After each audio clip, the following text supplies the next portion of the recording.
The history of the Kingdom of Finland is one of trial and hardship. After declaring its independence on December 4th, 1917, and winning its civil war 3 months later, Kaiser Frederick Karl I would be the nation's monarch as Finland would transition into a constitutional monarchy. Frederick, the anti-socialist, would establish a rift within the nation early on, as the young kingdom would divide itself between conservatives, socialists, nationalist, and syndicalists. Mixed to political turmoil with the declining economy and dissent amongst the masses due to decline of support of the monarchy, Finland heading into 1936 was left in an uncertain fate. On February 8th, the Black Monday crisis would hit Finland. This would begin the economic crisis within Finland, as this would turn their already poor situation into a complete and total crisis within the nation. The government would be trying to build the MS Koski power plant to boost Finnish production. However, with this crisis, that production would definitely be put back a few months. In order to try to rebound from the economic crisis, they would begin to working on dealing with unemployment, as the current administration would like to try and put as many people back into the working field as they can to hopefully save the Finnish economy. Meanwhile, Didrik von Essen would retire from the military, meaning that we need to find a new field marshal. Our three candidates would be between the White Marshal, the Jäger, or the Artilleryman, and we would go with the White Marshal, as Gustav Mannerheim would be the best option for us due to his experience and his background being also part Swedish as a good portion of our population. With our current economic instability, the trade unions would begin to speak up against our current administration, saying that we are doing a horrible job right now managing the crisis, and that a more socialist/syndicalist government should be in charge. The next thing to come up would be our government deciding where to allocate the majority of our funds, and with the SDP holding the majority of the seats currently right now, we would go with their plan of supporting short-term subsidies rather than supporting the debt consolation that the coalitions wish to do. Things would progressively get worse as Ukraine would stop the imports of vital grains into Finland. This would lead us into a food shortage and a food crisis that would slow down any possibilities of us recovering quickly through this economic crisis. In response to the trade unions uprising, as well as the economic crisis and food shortages, the Soldiers' League would begin to form, a far-right militaristic league that wishes to take Finland back to an era of prosperity. To try to boost our economic recovery, the government would begin investing a lot of funds into agricultural infrastructure. However, this would do little to help the situation, as the 1st of May demonstrations would begin. Follow that up with the Red Guard and the Lappu movement clashing between each other. Stability within Finland is no longer a thing. As the situation would become worse, the King Frederick Karl I would elect to sit this one out, deeming it too risky to send in the police to bash heads on both sides, thinking that it would lead to a bigger uproar. However, that seemed to do nothing, as escalation tensions in Lohja would be at an all-time high, and the king would finally send in the mobile police. In response, the Lappu movement would begin to gear to fight us. The king then would sign the Proclamation Act. This would prepare our military to begin to fight the radical forces within the country. Not only the Lappu movement, but as well as the trade unions and the syndicalists. In the next few days, the Lohja rebellion would begin, and we would order the military to begin a crackdown on the rebellion. Mannerheim, in response, not wanting to get involved in any of this, would begin the march on Helsinki, taking over the administration, kicking the king out of power, and becoming the de facto ruler of Finland under the military junta. The new administration under Mannerheim would be focused on stabilizing Finland internally. And the first thing Mannerheim would do would be to arrest prominent radicals, as the radicals are the main reason why Finland is in such a poor state. Mannerheim would then begin to call for a national unity after the trials of both radical parties. This way, he can focus on rebuilding Finland and stabilizing it under one self-sovereignty. As well as promoting the Red Cross, Finland is entering a new age of prosperity under Mannerheim. However, while things are looking positive for Finland, Europe in general is looking pretty sour as the Spanish Civil War begins to kick off. Mannerheim would then write the new Republican Constitution of the Republic of Finland, and then begin to seek international recognition of Finland's new government, which,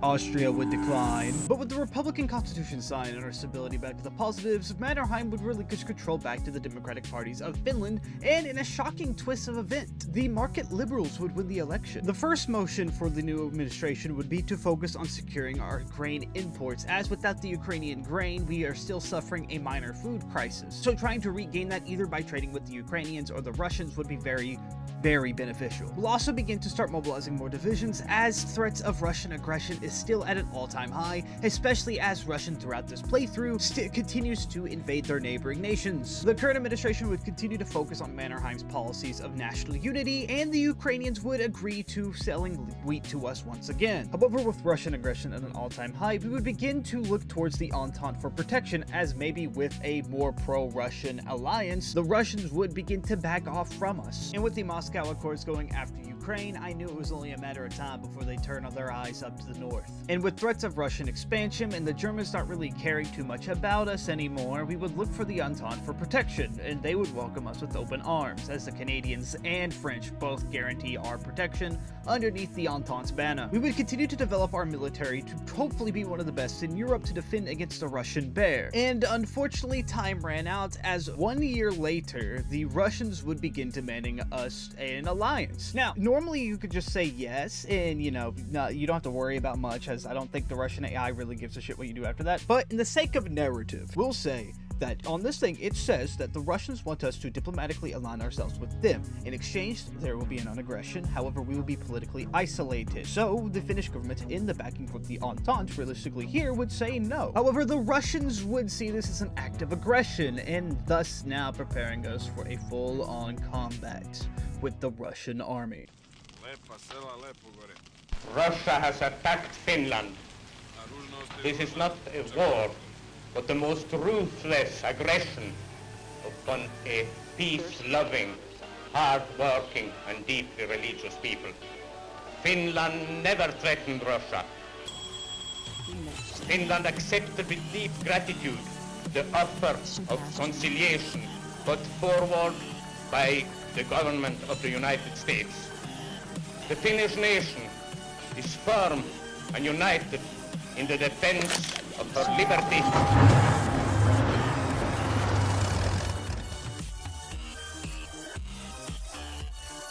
Sebastian.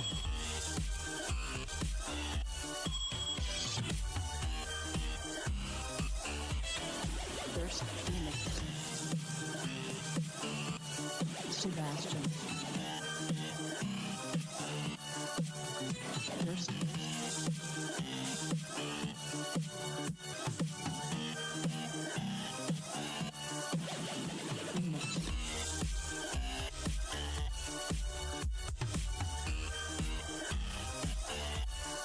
Sebastian.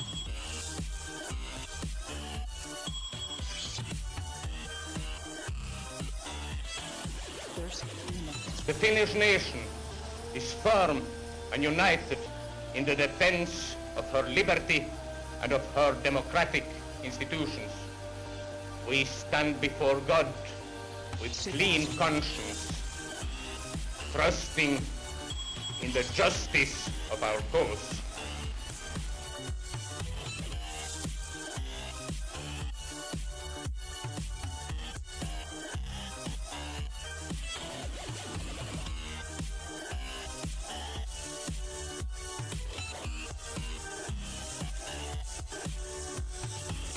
Thousands of students surge towards the Finnish embassy. In fact, there are so many of them that the fire brigade comes out to try and hold them off. But they needn't have bothered. All the students want to do is to show their combined rage and sorrow at the fate of Finland. Ovdje se neće više vraćati. Ti bi, Veljo, među mojim đacima bio najbolji pjesnik. Kad budeš na Mardelju 24 metra, izađeš načitan ko Rembo. Lepa stiražani, kad vidimo u liku vatru, obavezno oženim. Ko je ovo selo, a? Koga uopšte boli kurac za to?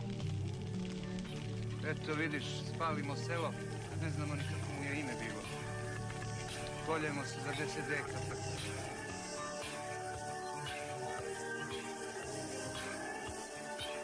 Sebastian.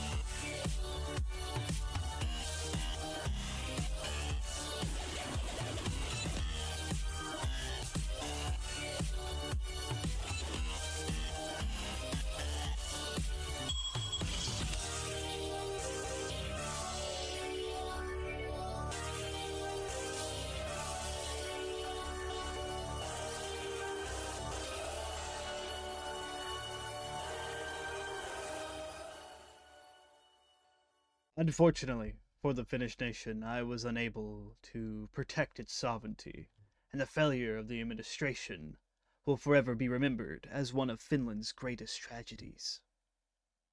Hey fellas, Kaizer here, real quick, don't want to fuck up the retention rate, but sorry about the Le Pen video not being out, and sorry for being AWOL for a bit. The last week I've been kind of sick with the flu, but I'm feeling better now. I was able to get this done in like about within 2 days. It was actually longer than 2 days, but I'm just going to say 2 days just so it sounds impressive, but that's besides the point. I do hope you all have a fantastic day, night, afternoon. Subathon kicks back up on Wednesday night with Arknight's Infield as it drops, so if you do want to come out and support the channel and, you know, support the stream, more funding, of course, allows me to do more stuff. It would be very lovely for you guys just to come and watch and just support us. So yeah, thank you all so much. I love you all, and a good night, good day, good afternoon. Mwah.